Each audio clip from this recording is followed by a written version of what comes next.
अस्सलामुअलैकुम, आप देख रहे हैं प्रोग्राम हर जाविये से। मैं हूं आपके साथ शुमाइल है। नाज़रीन, कहा जाता है कभी के दिन बड़े और कभी की रातें। एक जानिब जहां पीटीआई चेयरमैन की मुश्किलात में इजाफा हो रहा है तो दूसरी जानिब हम ये देख रहे हैं कि मुस्लिम लीग नून के कायद नवाज शरीफ के रास्ते आसान हो रहे हैं। वही बात के हालात एक जैसे नहीं रहते हैं। आज हमने देखा कि एहतसाब अदालत लाहौर ने प्लॉट अलॉटमेंट रेफरेंस में नवाज शरीफ की बर्रियत का फैसला जारी कर दिया है और इस फैसले में कहा गया है कि रिकॉर्ड बताता है कि नवाज शरीफ को सियासी इंतकाम का निशाना बनाया गया।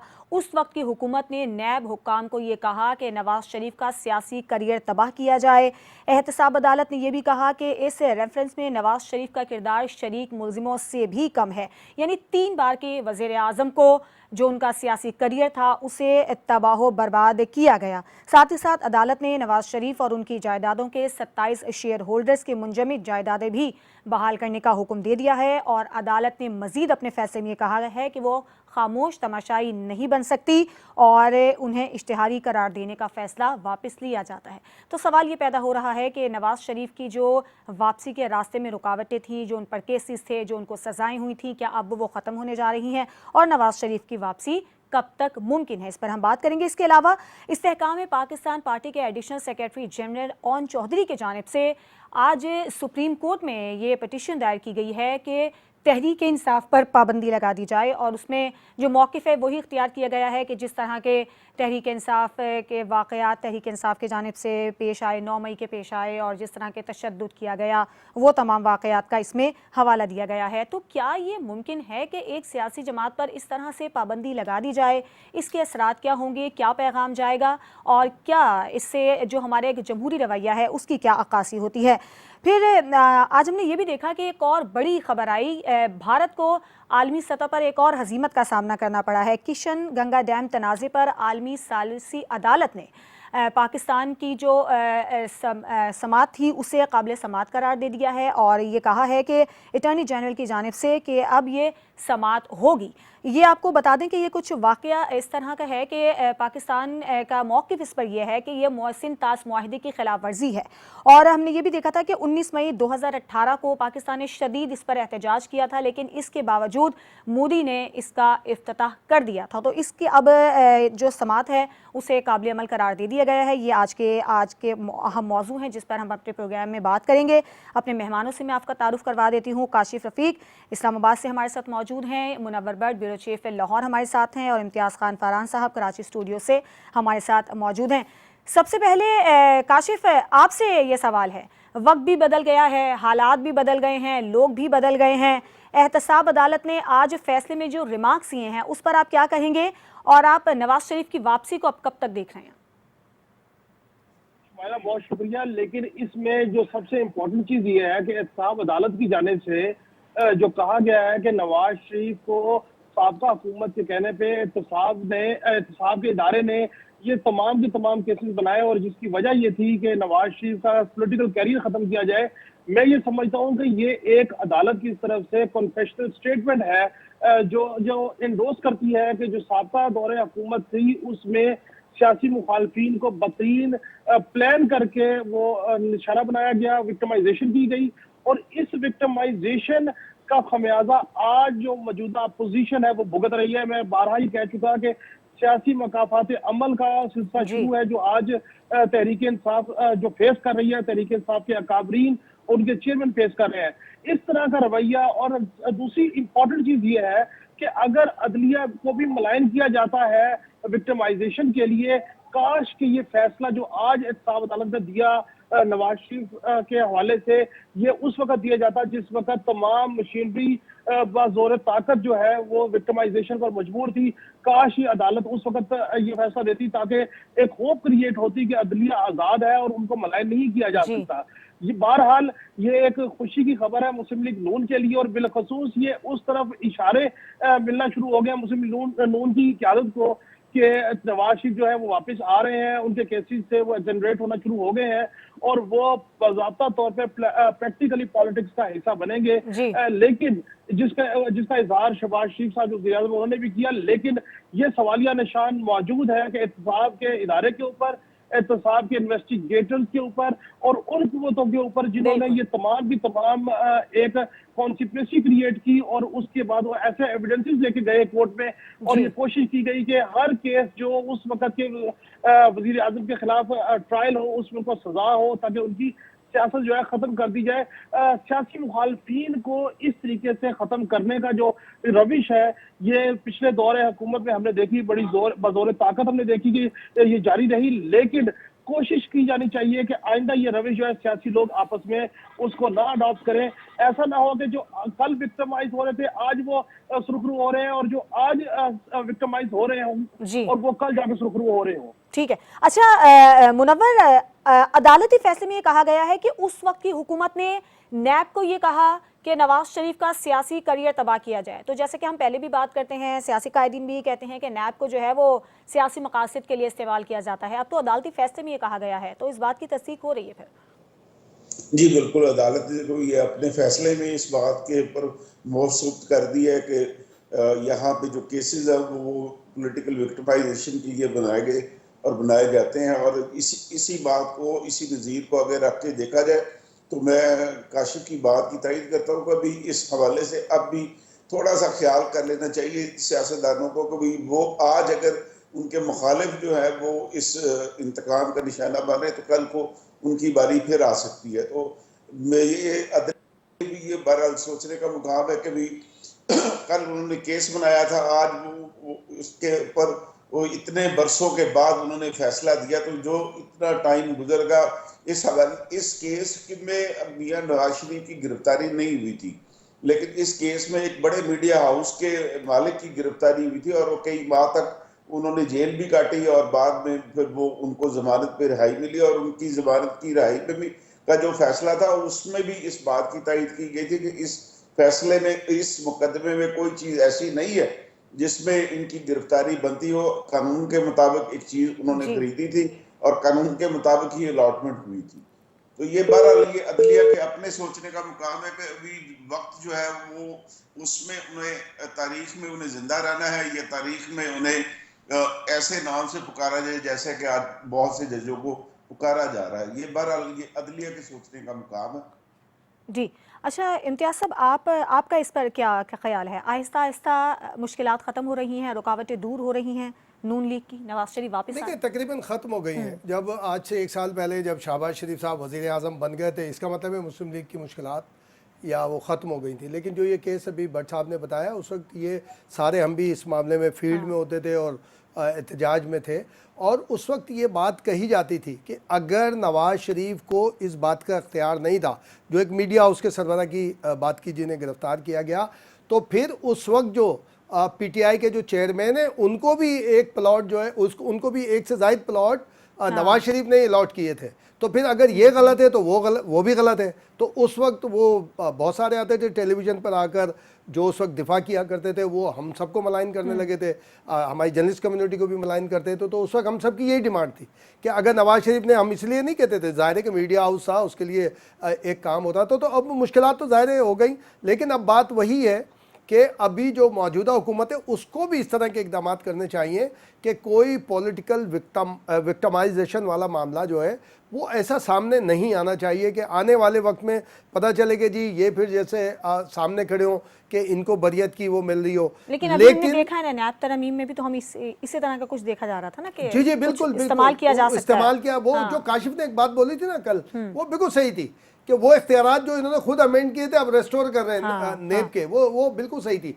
देखिए इस तरह से अगर आप विक्टिमाइजेशन का कोई काम करते हैं तो घूम कर आपके पास आता है। आसिफ जरदारी के खिलाफ भी नवाज शरीफ के दौर में बहुत सारे बने थे, तो क्या हुआ था, सैफुर रहमान ने पाँव में गिर के माफ़ी मांगी थी, नहीं मांगी थी? वो भी नेब के सरबराह थे उस वक्त सैफुर रहमान, जिन्होंने मुकदमात बनाए थे। तो बाद में उनको क्या होना पड़ा, फिर नवाज शरीफ। लेकिन देखिए हो सकता है इसमें हमारे जो साथी है वो बोले मैं शायद साइड ले रहा हूँ, पीपल्स पार्टी की हुकूमत के दौरान आप कोई विक्टिमाइजेशन का केस शायद शायद ही कोई कोर्ट कर सके। बेनज़ीर साहिबा के 88 के दौर से लेकर ये आखिर जो 2013 तक का एक जो वो था, अब पीपल्स पार्टी इस मामले में भुगत चुकी है, चूंकि बार बार उसने भुगता है, तो वो बहुत इंतहाई एहतियात करते हैं। तो ये पॉलिटिशियंस को एहतियात करनी चाहिए, आगे जाना चाहिए। आपको याद होगा एक नेब अदालत के एक और सरबराह थे जिनका इंतकाल हुआ गया था, उनकी वीडियो आई थी और एक अजीब सी वीडियो भी यानी थोड़ी सी आई थी। उन्होंने भी ये कहा था कि जनाब वो उन्हें प्रेशराइज किया गया था कि नवाज शरीफ के खिलाफ फैसला दें, वो भी एहतसाब अदालत के सरबराह थे। और फिर आपको याद होगा गिलगित बल्तिस्तान के आई थिंक चीफ कोर्ट के सरबराह थे राना साहब, जो आजकल ये जुल्फ़िकार अली भुट्टो लॉ यूनिवर्सिटी है उसके वाइस चांसलर भी हैं। उन्होंने कहा था कि उनके सामने जो जस्टिस साकिब निसार साहब थे, चीफ जस्टिस साकिब निसार ने किसी को टेलीफोन किया था और कहा था कि उनको सजा दो, तो लेकिन उसके बाद इतना माहौल खराब हुआ था कि उनको अपना यानी अब लग रहा है कि वापसी के रास्ते जो है वो आसान हो गए हैं। और वही जो हम बात कर रहे थे, देखिए अब अगर नवाज शरीफ नहीं आते ना तो फिर कभी भी नहीं आ सकेंगे। ठीक है, एक ब्रेक लेते हैं। ब्रेक के बाद जब हम वापस आएंगे तो इस्तेहकाम पाकिस्तान पार्टी के additional secretary general Aun Chaudhry की जानिब से सुप्रीम कोर्ट में एक पटिशन दायर की गई है कि तहरीक इंसाफ पर पाबंदी लगाई जाए। तो क्या यह पॉसिबल है, इस पर बात करेंगे एक ब्रेक के बाद।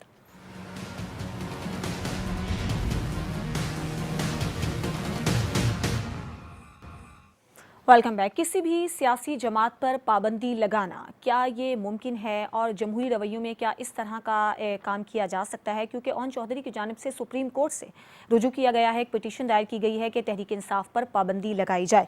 मुनव्वर, क्या ये काबिल अमल है और इससे जो तहरीक इंसाफ का वोटर है क्या वो इसे बर्दाश्त कर लेगा, उसके लिए काबिल कबूल होगा? देखिए, इससे पहले भी बहुत सी जमातों पे पाबंदी लगाई गई थी, लेकिन जो अवाम ने इस फैसले को और इस पाबंदी को कभी भी तस्लीम नहीं किया। ये नैब नेशनल अवामी पार्टी जो है, इसका केस बड़ा वाज़ेह है इस हवाले से। लेकिन आज की जो सियासत है इसमें तो खुद बहुत से सियासतदान और सियासी जमातें जो है इस बात की मुखालफत करेंगी। शायद अदलिया के अलावा इंतजामिया में मौजूद लोग भी इस बात की मुखालफत करें कि किसी भी सियासी जमात पे पाबंदी लगाई जाए जो कि सिर्फ सियासत कर रही हो। अब अलबत्ता जो एक्सट्रीमिस्ट पार्टियां हैं उनके ऊपर पाबंदी ज़रूर है, लेकिन वो इस हद तक है कि वो मीडिया पे उनके आने के ऊपर पाबंदी है, लेकिन उनको इलेक्टोरल पॉलिटिक्स में आने के ऊपर कोई पाबंदी नहीं है। तो ये ओन चौधरी साहब ने जो ये काम किया वो शायद उन्हें ये लगता है कि शायद इस तरह जो पीटीआई का वोटर है वो इनकी तरफ आ जाएगा, तो वो मेरा नहीं ख्याल कि वो पीटीआई के वोटर को इस तरह अपनी तरफ माइल कर सके। ये ज़रूर है कि वो एक और मुकदमे में चेयरमैन को जो है अदालत में चक्कर लगवाने में कामयाब हो जाए, लेकिन मेरा नहीं ख्याल कि अदालत इस पिटीशन के ऊपर कोई इस तरह का फैसला देगी जिससे इन्हें कोई फ़ायदा हो सकेगा। यानी इस्तेहकाम पाकिस्तान पार्टी की जानिब पीटीआई का वोटर नहीं जा सकता, इसके कोई इम्कानात नहीं है? जी, मैं यही समझता हूँ कि भी पीटीआई का वोटर जो है वो इनके पास नहीं जाएगा। अलबत्ता जो पीटीआई के मुनहरफ जो अरकान गए हैं उनकी तरफ, वो उनका अपने अपने हलके में ज़रूर वोट बैंक है, वो शायद वोट उनकी शख्सियत की वजह से जाएगा। लेकिन जो मजबूरी तौर पे जो पीटीआई का वर्कर है, वो वोटर है, वो पीटीआई को छोड़ के कहीं पे भी नहीं जाएगा। वो सिर्फ पीटीआई को सपोर्ट करेगा और देखेगा कि बल्ले के निशान के ऊपर कौन सा उम्मीदवार खड़ा और उसी को वोट करेगा। ठीक है, इम्तियाज साहब, आपका इस पर क्या ख्याल है? तहरीक इंसाफ की जड़ें अब भी उसी तरह आवाम में मजबूत हैं और जो अभी मुनव्वर बात कर रहे हैं कि इसकी एक वजह यह भी हो सकती है कि शायद तहरीक इंसाफ का वोटर इस्तेहकाम पाकिस्तान पार्टी में आ जाएगा अगर तहरीक इंसाफ पर पाबंदी लगती है। तो देखिए उसकी आवाम में जड़ें हैं या नहीं, ये तो फैसला इलेक्शन में होगा और आगे जाके एक बात सिर्फ हमें डिस्कस करनी चाहिए। एक ज़माने में ये कहा जाता था, आज से चंद महीने पहले तक ये कहा जाता था, बल्कि 2 महीने पहले तक, कि जनाब सोशल मीडिया की ताकत है, सोशल मीडिया ये कर सकता है, सोशल मीडिया ने तूफ़ान मचा दिया। रियल मीडिया के बगैर कोई सोशल मीडिया की टके की वैल्यू नहीं है। अगर सोशल मीडिया की हैसियत होती तो आज तहरीक इंसाफ समेत और दूसरी जमातें जो सोशल मीडिया पे चल रही थी, बहुत सारे इश्यूज ऐसे हैं जो सोशल मीडिया पर आने के बाद फिर मेन देखिए जब तक रियल और मेन स्ट्रीम मीडिया के अंदर कोई इशू नहीं आता उस वक्त तक उसको सनद नहीं मिलती, और जब सनद नहीं मिलती तो उसकी कोई क्वालिफिकेशन नहीं होती। आप कुछ भी कह लें, लेकिन तरीक़ेकार गलत है। ये बिल्कुल इस तरह नहीं होना चाहिए। क्या पीपल्स पार्टी के रास्ते में रुकावटें नहीं डाली गई थी ज़िया-उल-हक के दौर में? उसके बाद ये पीपल्स पार्टी पार्लियामेंटेरियन क्यों बनी थी, उसकी भी पूरी एक कहानी है कि पीपल्स पार्टी को काम नहीं करने दे रहे थे तो पीपल्स पार्टी पार्लियामेंटेरियन बनी। तलवार जो उसका शॉट जो दो धारी जुल्फ़िकार जब इंतखाबी निशान में नहीं दिया गया तो तीर लिया गया था, तीर दे दिया गया था। क्या कलदम तंजीमें और दूसरी नहीं है इंतहा पसंद और जो हमारी मजहबी तंजीमें वो अपना दूसरा नाम करके वही लीडर होते हैं, वही सारे होते हैं, वो फिर एक्टिविटी कर रहे होते हैं, वो कोई और नाम से आ जाएंगे, कोई और नाम सामने आ जाएगा। सियासी मुकाबला सियासी तौर पे होना चाहिए और जो इंतज़ामी मुकाबला है जिसमें जहाँ जहाँ कोई लॉ ब्रेक हुआ है उसको उसी तरीके से होना चाहिए, कोर्ट ऑफ लॉ के अंदर बात होनी चाहिए। लेकिन सियासी मुकाबला अगर आप सियासी तौर पे नहीं करेंगे तो इसका मतलब है कि मुकाबले से पहले आपने अपनी शिकस्त तस्लीम कर ली कि शुमाइला के नाम के साथ या हर जाविये प्रोग्राम के नाम के साथ नहीं हो सकता, तो इसलिए ग्राउंड करें, फिर और कोई नाम से आए। तो इसका मतलब है आपने मुकाबले से पहले अपनी जो शिकस्त है उसको तस्लीम कर लिया है। बिल्कुल नहीं होना चाहिए। मैं तो इसको ये समझता हूँ कि अदालत को फर्स्ट फेज में इसको उड़ा देना चाहिए कि ये काबिल समात ही नहीं है, क्योंकि इतनी पाबंदियां लगी जो नेप की बात कर रहे थे, नेप पे पाबंदियां लगी और बहुत सारी जमातें, पूरी लिस्ट हम बता सकते हैं कि कितनों में पाबंदी लगी मगर उन्होंने काम किया। और दूसरी क्या नेशनल पीपल्स पार्टी नहीं बनी थी? क्यों बनी थी नेशनल पीपल्स पार्टी? कि पीपल्स पार्टी के ऊपर पाबंदी काम नहीं करने की दिया था ज़िया-उल हक के दौर में, तो गुलाम मुस्तफा जतोई साहब के सरबराही में नेशनल पीपल्स पार्टी बनी, कौसर नहीं पता ही कौन कौन उसके अंदर आकर शामिल हुए। तो ये ऐसा काम नहीं होना चाहिए। ये तरीका गलत है किसी भी सियासी जमात पे को भी खुद चाहिए कि इसको ना जाए वापस आ जाए। ठीक है काशिफ, आपको क्या लगता है मकासद इसके क्या हो सकते हैं? जाती हैसियत में उन्होंने पिटीशन दायर की है सुप्रीम कोर्ट में, और क्या ये काबिल अमल है, काबिल समात है? देखिए, घर को लगी आग घर के चिराग से, मैं तो इस बात को सुन के हैरान हूं कि मुझे तो ऐसा लगता है जैसे ओम चौधरी साहब ने अपना स्कोर सेटल करने की एक एफर्ट किया है तहरीक इंसाफ के साथ के कई साल तक ये चेयरमैन के पीएस के तौर पे काम करते रहे, लोगों को मिलवाने और लोगों के नोटिफिकेशन करवाने, उससे आगे भी सिर्फ लोगों से नहीं।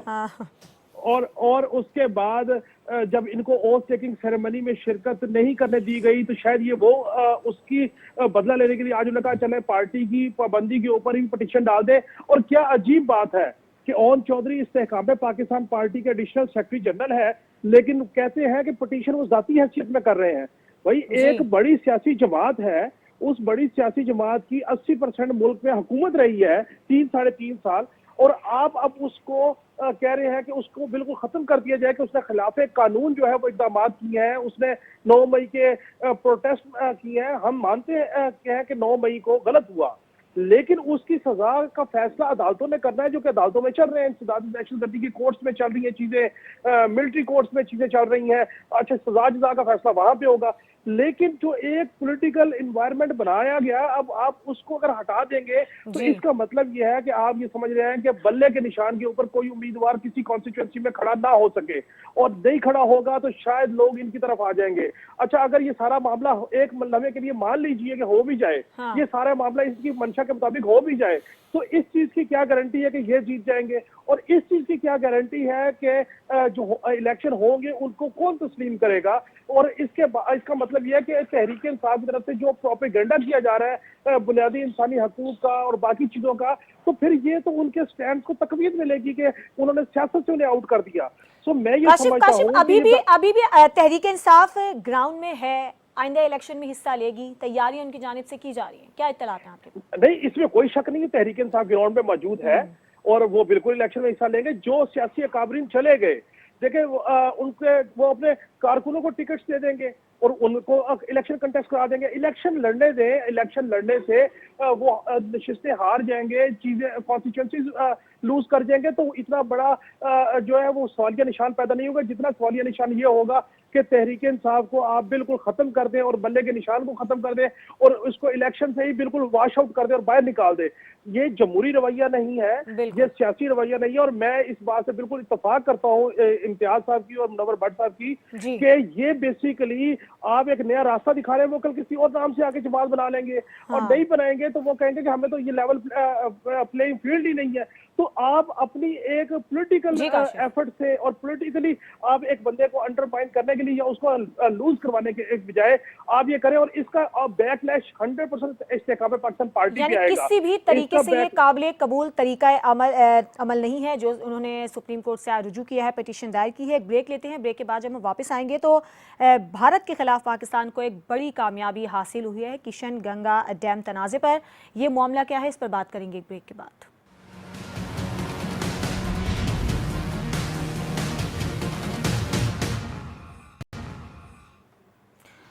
Welcome back. भारत जो भी कहे, लेकिन अब उसका असल चेहरा जो है वो सामने आना शुरू हो गया है और सालिसी अदालत में पाकिस्तान का मौक़िफ़ तस्लीम कर लिया गया है। भारतीय एतराज़ को मुस्तरद कर दिया गया है। मुतनाज़ा Kishan Ganga hydro power station पर काम का आगाज़ 2009 में हुआ था। 2 बार इससे मुज़ाकरात भी हुए, पाकिस्तान ने शदीद एहतजाज भी किया, लेकिन उसके बावजूद मोदी ने इसका इफ्तिताह कर दिया था। इम्तियाज़ साहब, आप बताइए कि भारत के लिए ये कितनी बड़ी नाकामी है और पाकिस्तान की कितनी बड़ी कामयाबी है? देखिए, सिंध ताश मायदे के तहत इसके ऊपर सबसे पहला ऑब्जेक्शन आया था, सिंध ताश मायदे के तहत किया था पाकिस्तान ने इसके डिज़ाइन को, क्योंकि जो जेहलम का एक दरिया जेहलम का जो है उसको टर्न करके इस की तरफ लेकर जाना था, इस डैम को फिल करने के लिए उसको। तो उस पर जब पाकिस्तान ने ऑब्जेक्शन किया था तो हिंदुस्तान की तरफ से, और जब ये एक अदालत में गया था सालसी के उसमें, तो उन्होंने उसको रिजेक्ट कर दिया था और ये करार दिया था वहाँ की अदालत ने कि हिंदुस्तान को यानी कि ये बिजली बनाने के लिए ये दरिया का रुख मोड़ने का हक है, जबकि पाकिस्तान का ये कहना था ये दरिया का रुख जो आबी मायदा है उसकी मुखालफत है, उसकी खिलाफ वर्जी है। तो उसको जस्टिफाई इस तरह से किया गया था कि जनाब ये सिंध ताश मायदे के तहत ये जो दरिया का रुख मोड़ा जाएगा इसको फिल करने के लिए, तो वो सिर्फ और सिर्फ अपने पावर हाइड्रेट के लिए, पावर जनरेट करने के लिए बनाया जाएगा। तो वो ज़ाहिर है कि एक 7 रुकनी वो कमीशन भी बना था, उसमें 2 हिंदुस्तान 2 पाकिस्तान से 3 जो इंटरनेशनल सालसी के लिए थे। तो लेकिन ये मामला एक अंदाज में चल रहा था, 2007 में शुरू हुआ था, 2016 में कंप्लीट होना था इस डैम को, लेकिन जब वो रोक दिया, 2011 में काम रुक गया था। फिर 2018 में जैसे आपने कहा नरेंद्र मोदी ने उसका बाकायदा फिर इफ्तिताह किया था। अब ये बहुत बड़ी कामयाबी है कि जो एक सालसी है उसको राइट को, जो उसका ऑब्जेक्शन था पाकिस्तान का, उसको एक्सेप्ट कर लिया गया। अब जाहिर है कि इसमें देखिए पाकिस्तान सिंध ताश मायदे के साथ साथ जो दुनिया का कानून है, दुनिया का कानून ये कहता है कि दरिया का इख्तिताम जहां पर होगा वो सबसे ज़्यादा उस दरिया पर उसका हक होता है। तो ये तमाम दरिया जब आके सिंध, और सिंध को सबसे ज़्यादा राइट, और सिंध पार्ट ऑफ पाकिस्तान है। तो मैं समझता हूँ एक अच्छी चीज़ आई है, उसको अब सही तरीके से मज़ीद अंदाज में, क्योंकि वो ऑब्जेक्शन को एक्सेप्ट करना ही बहुत बड़ी हमारी कामयाबी है उसमें, और कि इसमें पाकिस्तान अपने तमाम राइट्स को लेने का अहल हो गया है, उसमें हमें आगे बढ़ना चाहिए। ठीक है काशिफ, आपका क्या ख्याल है, भारत की ढिठाई अब ढेर हो गई? बिल्कुल, इसमें कोई शक नहीं है। भारत की ढिठाई तो उसी वक्त ढेर होना शुरू हो गई थी, उसकी खबर उसी वक्त शुरू हो गई थी जिसके ऊपर उसने रिएक्शन दिया कि जिस वक्त चीफ ऑफ आर्मी साहब सैयद आसिम मुनीर जो है उन्होंने अपनी स्टिक जो है वो अप होल्ड की थी। देखिए, हमारे तरफ से क्या प्रॉब्लम था कि हमने पिछले अदवार में बिलखसूस 2018 से 2022 तक के जो दौर था, इस दौर में हमने सियासी विक्टिमाइजेशन की तरफ पूरी तवज्जो दी।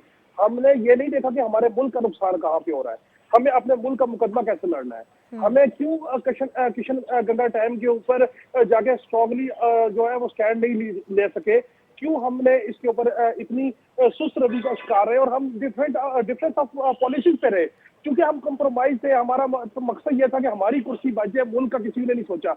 आज जब ये मामला तय हो गया कि हमने अपने मुल्क की स्ट्रेटेजिक चीजों की हिफाजत करनी है, और पानी का मामला जो है ये इतना आसान मामला नहीं है। ये जो इंडिया जो किशन गंगा डैम के समेत जो छोटे छोटे डैम्स बना रहा है, इसके 2 नुकसान है पाकिस्तान को। एक ये कि पाकिस्तान का पानी कम होगा तो जरी अजनास जो है उसमें प्रॉब्लम आएगा। दूसरी बात यह है कि जब उसका दिल करे वो अपने डैम के मुंह खोल दे और स्पिलवेज खोल दे और वो पानी जो पाकिस्तान को डबो दे। बिल्कुल, अभी भी ये मामला ज्यादा बारिशें हो, उधर से इंडिया पानी छोड़ दे मुख्तलिफ दरियाओं में, तो सैलाब से तबाही आएगी, तो पाकिस्तान का तो इकोनॉमिकली वैसे नुकसान होगा। एक तो कल्टीवेशन लैंड का नुकसान होगा, दूसरा ये इकोनॉमी का नुकसान होगा। तो मैं ये समझता हूँ कि इस मामले के ऊपर हमें जो पानी का मामला है, इस मामले को भी हमें ऐसे ही देखना चाहिए जैसे पाकिस्तान के दिफा का मामला है, क्योंकि सही। पानी के मामले के ऊपर अगर हमने अपनी रिलैक्सेशन या रिलेक्टेंस शो की, तो इसका मतलब यह है कि हमने अपनी जमीनों को बंजर होने की बुनियाद डाली, हमने अपनी इकोनॉमी को जो है वो नेगेटिव साइड पे ले जाने की बुनियाद डाली। इसलिए मैं ये समझता हूँ ये एक बड़ी अच्छी खुशखबरी है कि आज ये तय हो गया आलमी सतह पे कि पाकिस्तान का जो मुद्दा था वो बिल्कुल ठीक था, और भारत की तरफ से जो एतराजात रखे गए कि कृष्ण गंगा डैम के ऊपर जो उसका जो फोरम है वो फोरम सुनने का मजाज नहीं है, जब वो फोरम मजाज इस्टेब्लिश हो गया तो इसका मतलब यह है कि अब हमारा केस जो है वो प्लीड हो सकेगा और हम इसके ऊपर हमें मजीद अल्लाह ताला के फजल करम से कामयाबी मिलेगी। चूंकि पानी का मामला जो है वो हमारी जिंदगी और मौत का मामला है, इसको आप नजरअंदाज नहीं कर सकते। बिल्कुल। मुनव्वर साहब, आप क्या कहेंगे, पानी का मामला कितना अहम है और भारत को लगाम डालना इस मामले पर कितना जरूरी है? जी, पानी के इम्पोर्टेंस से तो कोई इनकार ही नहीं कर सकता, और ये काशिफ ने बड़ी तफसील के साथ इसके ऊपर बात कर ली है। मैं ये समझता हूँ कि इस मामले में जो जो लोग इन्वॉल्व थे, जिन्होंने मुजरमाना गफलत का मुजाहरा किया या भारत की साथ मिल के उन्होंने ये डैम के ऊपर कोई एतराज़ात नहीं उठाए, उनके खिलाफ भी कार्रवाई होनी चाहिए। अगर आपको याद हो तो 2007 में ये मुशर्रफ के दौर में ये डैम बनना शुरू हुआ था, तो उस टाइम के जो वाटर कमिश्नर थे पाकिस्तानी चैप्टर के, उन्होंने इस मामले में कोई किरदार अदा नहीं किया था। और बाद में जो नेक्स्ट गवर्नमेंट में जब ये इस मामले की इंक्वायरी शुरू हुई थी, तो वो वाटर कमीशन उनके ऊपर ये चार्ज फ्रेम किया गया था कि वो उन्होंने भारत के साथ मिली भगत करके इस डैम को बनने दिया था। फिर वो गायब भी हो गए थे, आपको याद होगा भट्ट साहब, वो फिर गायब भी हो गए थे। वो कनाडा में असाइलम लेती उन्होंने इस बात के बाद। तो बात ये है कि भी अगर तो हमने सिर्फ लकीर पीटनी है तो फिर पीट लेते, लेकिन जो बंदे जो लोग इस मामले में इन्वॉल्व थे उनके खिलाफ भी कार्रवाई होनी चाहिए और उनको पकड़ के लाना चाहिए यहाँ पे कि आपने ये मुल्क दुश्मनी की थी, आपने मुल्क के एसेट के ऊपर ये काम किया था। अदरवाइज जो अगर ये मुआहदों की बात है तो वो ये रावी तो खुश कर दिया, दरिया पाकिस्तान के अंदर से गुजरता है, चिनाब खुश्क हो गया, जेलम जो है वो बंजर बन गया, वो सतलुज ब्यास उसका नाम खत्म हो गया। तो भारत तो मुसलसल कोशिश कर रहा है। ये भी एक तरह से पाकिस्तान से दुश्मनी निकाली जा रही है। जी बिल्कुल, ये पाकिस्तान के लिए ये डिफेंस लाइन से भी बड़ा इशू बन जाएगा अगर पाकिस्तान ने जो भारत के ये इकदाम है इसके ऊपर फौरी और मौसर कार्रवाई न की, और मुसलसल निगरानी रखनी पड़ेगी इसके ऊपर, क्योंकि जिस एरिया में ये डैम बन रहे हैं वो कश्मीर का वो इलाका भारत के कंट्रोल में है, अगरचे मुतराज़े है लेकिन भारत के कंट्रोल में, और वहां पे वो डैम पे डैम बना रहा है। और कम से कम जहां तक आलमी नशरियाती इदारे ये बात करें वो 100 के करीब डैम सिर्फ मकबूजा कश्मीर के इलाकों में बना रहा है। तो वो सारे के सारे डैम जो है अगर वो बना लेता है या वो उसको उसकी छुट्टी मिल ही रहती है तो फिर पाकिस्तान की सरजमीन जो है वो बंजर ही होगी। ठीक है। और यहाँ पे फिर हर जो हालात हो सकते हैं उसका कोई तस्वर भी नहीं करता। पाकिस्तान की मईशत पहली मुश्किलात का शिकार है। हो गया कि हमारे पास तो पीने का पानी उसका मसला बन गया। जो जमीन जहां से हम 70-80 फुट के पास खुदाई करके पानी निकालते थे, अब वहां पे 800 फुट वो खुदाई करनी पड़ रही है। तो ये पाकिस्तान के लिए बड़ा परेशान कुन मामला है और इसको बड़े ठीक तरीके से इंटरनेशनल फोरम पे लड़ना चाहिए ताकि ये हमारे जो मुस्तकबिल में पानी के मसाइल वो ना बन सके। और दूसरी जानिब पाकिस्तान मौसमियाती तब्दीलियों की सूरत हाल से भी निमट रहा है। अच्छा मुनव्वर, आपसे ही मेरा ये सवाल है, आप लाहौर में मौजूद हैं, लाहौर में जिस तरह की बारिश के हवाले से इत्तलात आ रही हैं, कीमती जानें भी चली गई हैं, हादसात भी पेश आ रहे हैं, और ख़ास तौर पर वो मोटरसाइकिल सवार जो कि हेलमेट का इस्तेमाल नहीं करते हैं। इत्तलात हैं कि 3 ऐसे नौजवान हैं जो कि मौत के मुँह में चले गए। तो इस हवाले से वहाँ पर क्या किया जा रहा है? जी, आज ही डिप्टी कमिश्नर लाहौर ने इसके हवाले से एक नोटिफिकेशन जारी किया है जिसके तहत अब मोटरसाइकिल सवार वो जो हेलमेट नहीं इस्तेमाल करेगा उसको किसी भी फ्यूल पंप से जो है ना पेट्रोल नहीं मिलेगा। ये कुछ अर्सा पहले भी इस तरह का एक सर्कुलर निकाला गया था और उस पर अमल भी होता रहा, लेकिन हमारे यहाँ ये आदत है कि जैसे टाइम गुजर जाता है तो उसके बाद थोड़े अरसे के बाद फिर वो प्रैक्टिस शुरू हो जाती है। ये इस नोटिफिकेशन का रिवाइव किया गया, आज से कुछ साल एक पहले ये शुरू हुआ था और अब दोबारा इसको रिवाइव करके ये प्रैक्टिस शुरू की गई है। और अगर इस तरह रहा तो जो हजारों लोग जो है ना वो ये हेड इंजरी से जो शिकार होते हैं ये मोटरसाइकिल राइडर, वो जरूर बच जाएंगे। और इसमें शहरियों का ताउन होना भी बहुत ज़रूरी है, शहरियों के ताउन के बगैर ये मुमकिन नहीं है। ये डंडे के जोर पे काम करने बिल्कुल, वाली हाँ। कौम है। ये इसमें जब दौड़ तक बिल्कुल सर। पुलिस जो है वो डंडा पकड़े रखेगी, हेलमेट की पाबंदी होगी, जिस टाइम पे पुलिस ने थोड़ी रिलैक्सेशन की जी। तो ये फिर हेलमेट से बाहर निकले लोग फखर समझते शायद, हालांकि बिल्कुल। उनके अपने फायदे की चीज ही है। बिल्कुल ठीक है। काशिफ रफ़ीक, आपका बहुत शुक्रिया, इस्लामाबाद स्टूडियो से हमारे साथ मौजूद थे। इम्तियाज़ खान फरहान साहब, मुनव्वर भट्ट साहब, आपका बहुत शुक्रिया। और जैसे कि मुनव्वर कह रहे हैं कि हादसात पेश आए हैं लाहौर में, जो बगैर हेलमेट के लोग सफ़र करते हैं, तो यकीनन ज़िम्मेदारी तो दूसरों की भी है, लेकिन सबसे पहली ज़िम्मेदारी हमारी अपनी होती है कि हम अपनी जान की हिफाजत करें। आज के प्रोग्राम से इजाज़त दीजिए, अल्लाह हाफ़िज़।